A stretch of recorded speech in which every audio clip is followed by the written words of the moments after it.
Hey everybody, welcome to the Kaffeeklatsch, walking through Team Positive, the book, where it came from, why I wrote it, how it's useful, and just a couple little examples of what's inside and how you can actually apply this. So I thank you all for joining me.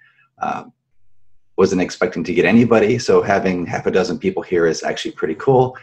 Thanks for waiting around until we can get a good group, and of course be sure to utilize the comment sections if you have any questions, and I'll do my best to answer. I figured I'd use this format for the last part of this Kaffeeklatsch. The first side of this was a little bit more informal, just answering your questions, giving you some directions, telling you where you might be able to connect, especially for those that are in my local community here in Warwick, Rhode Island, just outside of Providence, and of course anybody in that general area. So let me go ahead and just jump right in. So part of the reason I had written this book, there are the main three questions which often came up in session, working with those that I work with and friends and families and other clinicians, just being and doing a lot of work with chronic health conditions, cancer, fibromyalgia, Crohn's, IBS, all kinds of chronic type issues, things that just don't go away, was how do I actually address, what do I do with the anxiety and then eventually the depression that's associated with this health crisis? And right now, in the midst of all the COVID-19, this has become a pretty hot topic just the same. And so how do we do with that? So how do I build up the mental fortitude to be able to address this and move through this and accept the things that I cannot change? And then the second component was, when is it okay for me to reach out and ask for support? How do I build and provide, if you happen to be somebody working with the person with the chronic illness, provide compassionate support? And the book itself is aimed at both those types of groups, actually three different kinds of groups, but really focusing in on the person who actually has the chronic illness, who's dealing with the chronic illness, but then also all those people, especially whoever that primary person is. I wrote the book for them as well. So it's basically showing all facets so that you can work together as a team, and that you as the hero, as I like to call you. I know you didn't ask for it, and I know it's not really heroic, but from a passing point of view, it does look heroic. But for the person with the illness, it's like, how do I actually reach out and ask for help? Am I asking for too much? Am I a burden? This is something that's come up multiple times.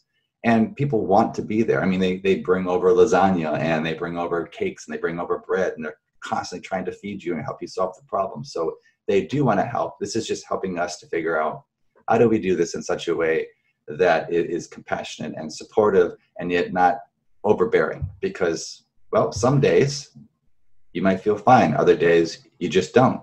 And it's learning how to not take it personal on both sides, to be able to work together better. And really, this is all about how to increase that psychological flexibility. So in a real quick gist, those three things that I was really trying to address, because those were the themes that came up the most. They have the greatest sticking points, or the greatest amount of places that we can actually get where we can get fused or hooked to all kinds of different things, which actually make the situation worse. And what I really like to do is to try to get you through that quicker. So then from there, it's like, why the book was written. I think I kind of hit on this already, but I'll just go back through quickly. The book was written for you, the patient, the person who actually has been diagnosed with whatever the illness that's going on. And this could be COVID-19 and all the complications for some people after the fact. Or it could be for the support team. This could be for the person who's dealing with the person who has COVID and can't go over there. I mean, so it's even worse, because we can't utilize, if somebody has cancer, fibromyalgia, a GI problem, a miscarriage, we can go over, we can be with that person, and we can do a lot of the different ways of connecting and seeing the person and putting a hand on their back. And we can't do that right now. So when it comes to COVID-19, well, we have the video options. That does help. It's better than nothing. And the phone calls or being outside, and having a screen or a window in between you and the person, just they can see, I'm here, I'm doing what I can do, and accepting that that's all that can be done at this time. Again, it's super easy for us to get hooked and then be like, well, they're not doing this. They must not love me, or I wish that this could happen, but I can't. And so I'm not even going to bother calling and trying to make any kind of connection at all. And then finally, part of the reason I wrote this book, because I found there are a lot of good books out there, but I couldn't find any of them that really hit all the pieces, parts that I wanted. And so the book Team Positive has 3 sections in there. It's kind of like 3 books all rolled into one. And I may actually eventually break those into 3 sections, or at least make a cheat sheet book, a boiled down version of it for how to deal with a crisis, especially now with COVID happening the way it is.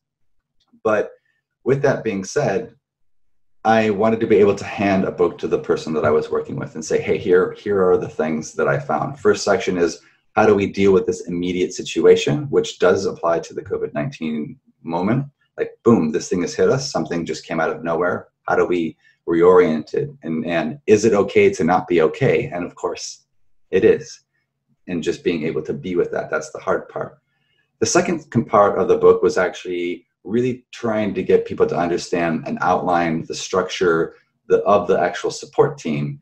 And then finally, the back end of this book is like, what do I do? What are the tools that I'm going to need to be able to maintain the long haul? How am I going to get through this? And I've also put a section right at the back of that. It's part of that section, which is, what do I do once I've actually overcome this, or at least gotten to a place where whatever it is that I'm dealing with is managed? Because now we're playing a completely different game. And I just give you some heads up, such as, it's going to feel weird. You're used to having this big team, this care team, this surrounding team. And as you get to the point where you're better, you're stable, all of a sudden that team just vanishes. And so how do I make sure that I can put a team in place to stay in touch with after the fact? And what really matters to me now that I've gotten through this, what do I want to focus on? Because I just spent the last 3 months, the last 6 months, the last 3 years, the last 6 years, just battling to try to get through this. And now, boom, everything changes again. So it's all in this book. And from there, here are some just a quick dive into the book so you can actually see some of the different tools that are designed for the situation. Like I said, the second part of the book is designed tools for the team, and then the last part of the book are tools for the long haul. But here's just a quick introduction to one of them, and that's the pyramid. So I like to, there is something out there, and it's called circles of support, but I felt that it's kind of two-dimensional. Not everybody can see this as easy in their mind. And I think as soon as I say pyramid, you can start to realize, oh, the person with the issue is the person on top. So here we've got the hero is the person with the challenge, and they're on top of that pyramid, and the whole structure down below is there trying to support that person. This can be applied to COVID-19. That hero with the person could be the person who's having really bad panic attacks and anxiety attacks. And how would you start to build a team so that you can have your champions, so you can have your tribe, you can have your village? Can you build a pyramid underneath you? And even when I'm working with families that are dealing with a person with cancer, so here is the more traditional, chronic illness component, and it's more of a long-term aspect, or even Alzheimer's disease, or dementia, or there's a lot of chronic illnesses. But the person who's supporting that, the champion, you can actually go and build your own mini pyramid. A lot of times I'm on that mini pyramid's team. I'm actually part of that mini pyramid trying to support the support person who then is supporting the hero. So we all fall into this big triangle. We're just different blocks in that triangle. So the hero is on top, followed by the champion, followed by the tribe, the village, and then beyond. And one of the easiest things to remember when it comes to this model is that all complaints go down the pyramid and all the support goes up. What this means is that if I'm a close family member and I come over to visit with the hero and I start telling that person all about my crappy life right now, unless of course the hero asks, I shouldn't show up there and just start throwing out all my stuff. This isn't going to be as useful. It's not very supportive, because if we flip that around, what that person's thinking is, you think you got it bad. I'm sitting here having to go through chemo and my hair's falling out. So most people know better than that, but this is just helping us. And that's a pretty extreme example, but I have worked with folks where that does happen. And it's like, how do we have a soft but assertive conversation to say, hey, I get it, this sucks for you right now, but right now I'm dealing with this, and I don't have any bandwidth left to help you with that. And if you knew this, that person, let's just say we were at the tribe level, the close friend, if you knew this, you would actually start to build your own support pyramid underneath you as well. So this is one of the main concepts in the book, and I think it's probably one of the more vital concepts in this book. So I figured I'd just give you that so you can see this is what's in there, and this is how you go about setting it up. So there's a section which just does this right here, and then I have a section inside of that part which breaks down the hero, here's how you build what you need to build, the champion, here's how you build what you need to build and relate, and the tribe, and here's what you need to build and how to relate, and the village, and so on and so forth. So it's all nicely wrapped up. So you have that and you can move forward with it. Now, from there, here is something else I'd like for you to try right in this moment. So the questions, so the question was, is this laid out in better detail? Yes, this is actually in the pyramid. The pyramid's actually, like I said, it's its own section, and then it's followed along with a pretty in-depth view of all the different components that are going on and how you can build those things and how you can take advantage of those things. Yeah, I think that answered your question. So if not, you can send me a personal message afterwards, and I'll be happy to go into more details with you. But what I'd like for you guys all to try right now is to just notice your mind. You're sitting here, perhaps you're here talking to me because something did just happen in your family, or you're here because you're tired of COVID-19 and you just don't know what to do with it. So what I'd like for you to do is just go ahead and pay attention to what's happening right now in your body and in your mind. I'm only going to do this for a couple seconds.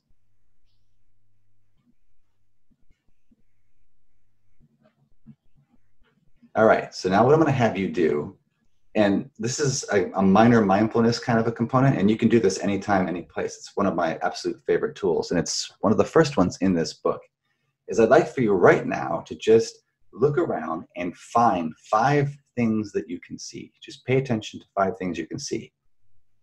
So I can see my microphone, the screen, my cell phone, one of my lights over here, and the window out to looking outside.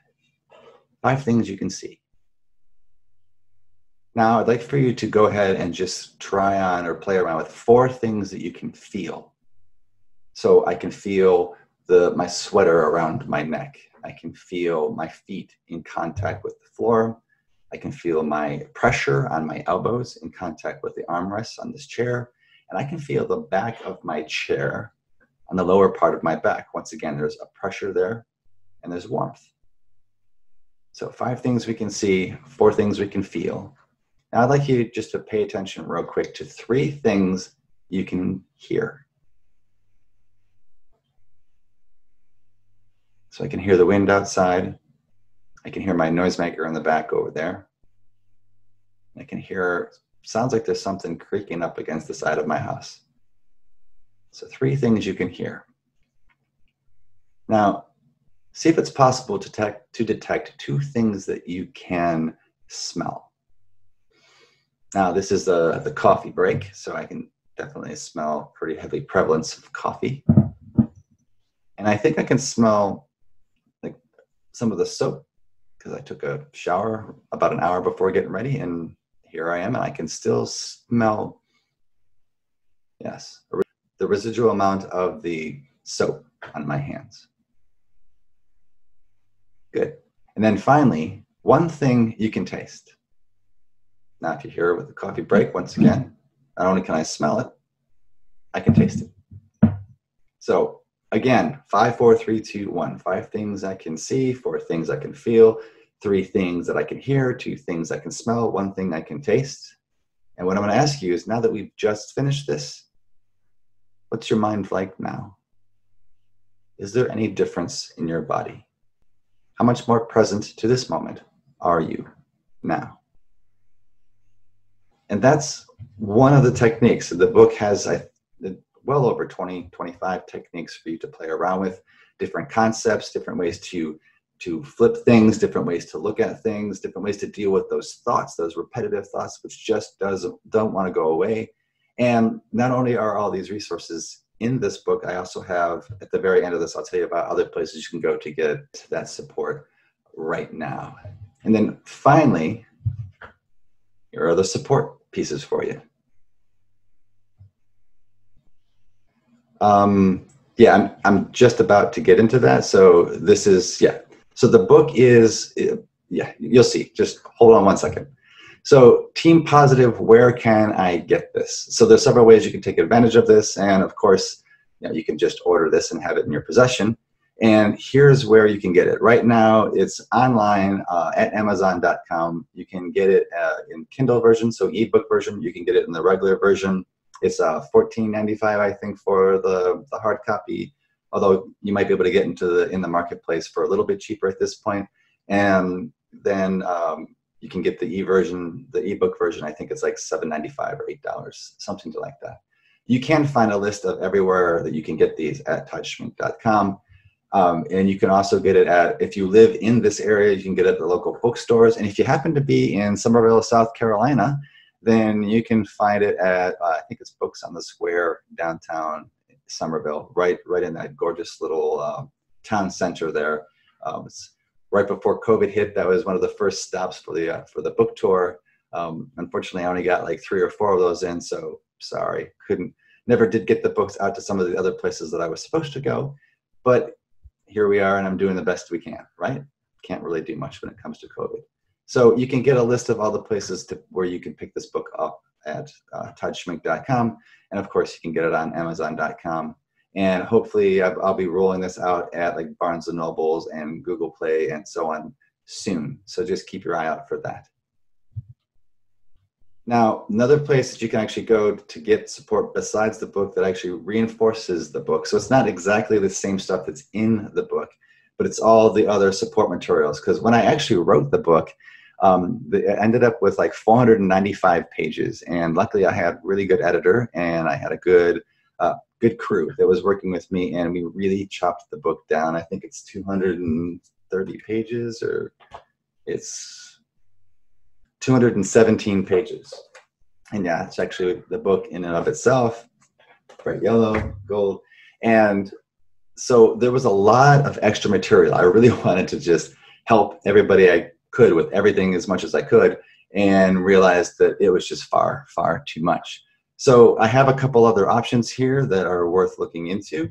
And one of them would be to jump on over to your Instagram account, if you have an Instagram account, and you can just follow me there. And this is new. We just put this up about a month ago, barely, maybe a month ago. And what I'm trying to do inside of there is just give you something daily to focus on that's anchored in a concept that's in the book, that's anchored in the type of approach that you would get if you were to work with me as a clinician. And if you're in Rhode Island, you can always reach out. I will do what I can to either get you in and work with this, or put you on a waiting list, as is the case right now, just due to the volume of people that have come in for extra help. But one way or the other, this is another way to get some of this help without necessarily having to work directly with me. So Instagram, and that would be Team Positive. You can also go to beteampositive.us. That just takes you right to a page that has a bunch of other support pieces for you. But this is inside of Instagram, so go ahead and be sure to check that out. One of the greatest pieces that I have, and I started this a couple years ago, 2017, I think. I used to give, a lot of times in session, I'll hit on a particular topic. And when I'm doing that particular topic, or 2 or 3, maybe we do a metaphor, we try a particular exercise, and then we do a mindfulness thing. It's not unusual, even when I go to work with somebody, that I won't remember everything that I did in session with that therapist, and that my patients don't remember that when they're working with me. So I found that it was really useful. People did a lot better. I didn't have to see them as long. We were able to close sooner successfully if they had a reminder in the middle. And so I created these videos saying, hey, this was the key points of what we talked about. And that's where this all got started. And recently I've been trying to roll this out, especially because of what's happening with COVID-19 and the fact that trying to get in right now to see a mental health counselor, a helping professional when it comes to mental health, is really difficult because, well, we're packed. And of course the telehealth and travel and things like that, all kinds of extra complications, making it harder to get in and do what we need to do to get the assistance that we would want. So this is out there for you. You can go there, you can subscribe, you can hit the little button so that you get the you get heads up when I do put up something new. I have been trying since COVID hit to make sure I'm putting out something every single week. A lot of times it's 2 or even 3 things. So I have mindfulness videos on there. I have real quick, like less than 60 seconds things for you to try. Or I have as long as 45 minutes if you want to really do a deep dive and get immersed. So that is Todd Schmenk, LMHC, or Todd J. Schmenk on LMHC, which you can see the link down below and get there anytime you like. And by all means, please, this is a resource, and I really would like for you to know that it's out there, regardless of whether you buy my book or not. This is something that I'm offering that I hope will be useful. And then finally, I've had a lot of requests, and I've had obviously a lot of people calling saying, hey, are you taking new patients right now? And I'm not. As soon as I discharge one, I pick another one up just like that. So that's the whole waiting list. But I decided that it was, I wanted to be able to give my community something. So I came up with COVID-19 flexibility tools, pulling directly from Team Positive and coming up for a response for the ever-increasing requests for some kind of assistance during this, social distancing, and the kids are in school and they're not in school, and the kids are in school and they're not in school, and workplace, I'm sometimes there and sometimes I'm not, and was I exposed, and the whole host of issues that are going on, not to mention all the political craziness and the economic stuff up and down.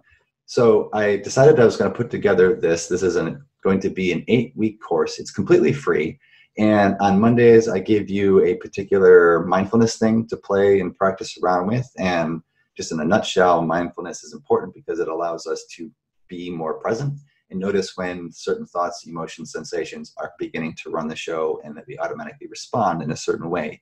It's oftentimes not very useful, not very helpful.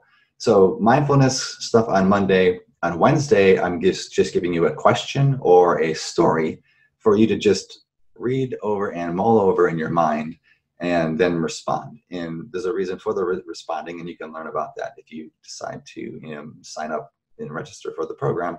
And then on Fridays, I'm going over a specific skill. I try to keep it less than 10 minutes and say, hey, I want you to go ahead and try this skill with me, try this concept with me, write this down, try this breathing exercise, pay attention to this, let's try that. So it's a whole bunch of the stuff that is in the book. And that last component, basically from chapter 6 onwards, so that would be the tools for the individual. A lot of those things are the things that I'm doing on Fridays. In a nutshell, I appreciate you guys for sitting here for, I don't know how long that was, and I guess I'll find out in a moment. But that is exactly, this is the direction, the support group being the last component, that all kind of is the wraparound for getting involved and utilizing this model, this team positive model, to get through a chronic health issue, to get through a crisis that just comes out of nowhere, the COVID-19 crisis, and all the different ramifications or all the different things that can be associated with such a piece. Hey Wellness Talk viewers, hope you like what you saw here. If you did, be sure that you subscribe right here. And of course, you can also follow up either here or here for other videos. Again, make sure that you subscribe and hit the bell in order to get notifications of new material.